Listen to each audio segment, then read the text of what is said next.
ना जी, आपने आंकलन किया, पहली प्रतिक्रिया आपकी इस त्रासदी पर?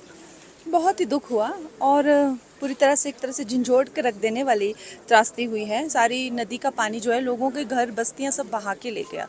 तो लोग भी बह गए, लोग भी लापता हैं, बच्चे लापता हैं। तो एक तरह से बहुत ही एक संकट हम पे आ पड़ा है। तो केंद्र से आपसे आपकी बात किस किस से हुई है? किस तरह की मदद केंद्र सरकार से हिमाचल को दी जाएगी? जी, मैंने प्रधानमंत्री जी की टीम को इस चीज़ का पूरा ब्यौरा दिया है कि ऐसे ऐसे यहाँ पे इतना नुकसान हो गया है और जल्दी जल्द हमको जो है राहत जो है वो रिलीफ फंड चाहिए होगा। उसके साथ ही मैं एचएमजी की टीम को भी आज मैंने रिक्वेस्ट किया, अगर उनसे बात हो जाए तो उनको भी मैंने ये ब्यौरा देना है कि यहाँ पे इतना हमें भारी राहत फंड की ज़रूरत होगी। लेकिन वो पिछली बार भी दिया था, वो राज्य सरकार के पास ही जाता है। पिछली बार भी वो पूरा राज्य सरकार जो फंड है वो उन लोगों ने ही खा लिया था।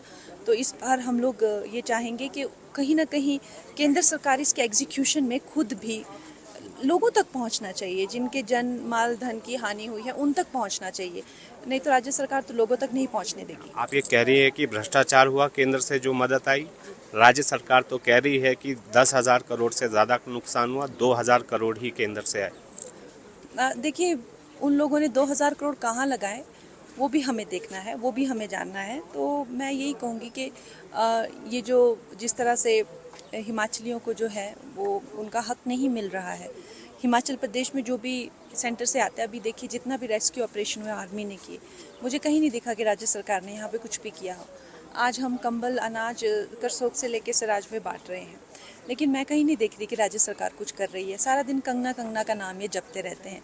अब जो इंटरनल राज्य की मैटर है वो तो राज्य को ही करनी पड़ेगी। मेरे पास ना ब्यूरोक्रेसी है ना कैबिनेट है। मेरा भाई है जो गाड़ी चला के मुझे यहाँ पे ले आता है। तो एक सांसद के एक स्कीम ऑफ थिंग में बहुत एक खासकर नॉट इन लॉ मेकिंग और कानून बनाने में पार्लियामेंट में उनकी एक सिग्निफिकेंस होती है, बट राज्य में काम करने में जो है हमारा भी एक लिमिटेशंस है। हम जो है फंड ला सकते हैं, हम उनको सेंटर से फंड ला सकते हैं और लाएंगे, अवश्य ही लाएंगे। लेकिन क्या वो फंड लोगों तक पहुंचेगा, इसकी जिम्मेदारी कौन लेते? तो खैर वो बात की बात है, पर पहले हम लोग राहत रिलीफ फंड यहाँ पे लाएंगे। धन्यवाद। आप पर भी सवाल है कि आप देरी से आए, 6 दिन बाद आए। पहले भी आप पर सवाल उठते रहे कि आपने सुध नहीं ली यहाँ के लोगों जी की। जी। देखिए, उन लोग जब अपने काम में फेल होते रहते हैं, आजकल उनको बस कंगना का नाम जपने की आदत पड़ गई है। मैं जो है लाहौल स्पीति में थी 4-5 दिन पहले, मैं किन्नौर में थी। उधर हम लोगों ने कम से कम लगभग 200 करोड़ के प्रोजेक्ट्स जो हैं वो लॉन्च किए। तो ये सेंटर से दिए गए प्रोजेक्ट्स हैं, तो ये ऐसे ही नहीं यहाँ पहुँच गए। कोई एक्टिवली काम कर रहे तभी ये यहाँ पहुँचे हैं। और बाकी रही काम सड़कें बनाने की, रिकन्स्ट्रक्ट करने की, एग्जीक्यूट करने की, वो काम मैं माननीय चीफ मिनिस्टर को और उनके कैबिनेट को याद दिला दूं, ये इनके काम है। मेरे पास कैबिनेट नहीं है, उनके पास कैबिनेट है, उनके मंत्रियों के काम है, उनकी सरकार यहाँ पे है। तो कंगना कंगना का नाम जपने से हिमाचल रिकन्स्ट्रक्ट नहीं होगा।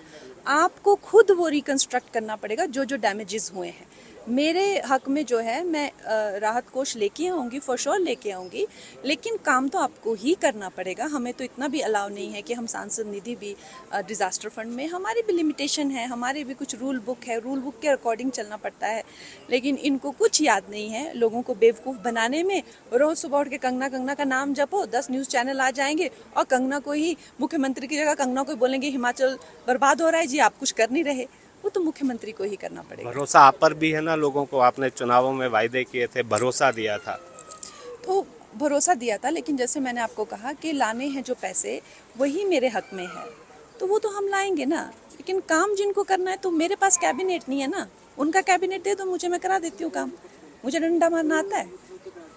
विक्रमादित्य तो पहुंचे थे नहीं, कल दे यहाँ दो पे। उनका कैबिनेट मुझे, डंडा मारना आता है मुझे।